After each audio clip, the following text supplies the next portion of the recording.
कदली को भाजवाई आम प्रथम कदली देहर चोपा को भल भाव काढ़ी सफा करदेबा। पात्रे किछि पानी नेबा एवं सेथिरे किछि हळदी पकेइदेबा। पानी रे हळदी टिके पकेइदेले कदली आउ काटिकी रखिले कला पड़िबो नाही। भजिया को आमे अल्प तेल मसला रे करबा, सेथि पई मु एठी अल्प टिके सोरिष और किछि रसुण को बतुरई देइछि। कड़ई रे कदली को आवश्यक अनुसार पानी दे आम कदली लुण हळदी को भल भाव सिझेई देबा।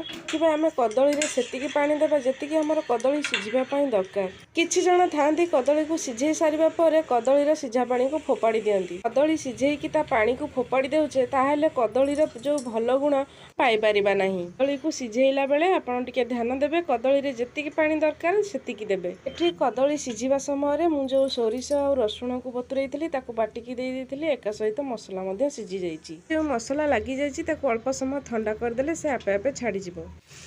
एठी मु तावा गरम करी सेतिरे अल्प किछि तेल देई कदली को सब गोटा गोटा करी एमिति रखि देइछि। एठी देखंतु हमर प्रस्तुत हो गेला सुआदिया कदली भजा। जदि आपण चाहछथि आदौ तेल न खाइबा पई ताहेले कदली रे एमिति मसला देई सिझेई देकी खाइबे। भिडियोटी आपण मानकु केमिति लागिला मतामत देबाकू आदौ भूलिबेनी।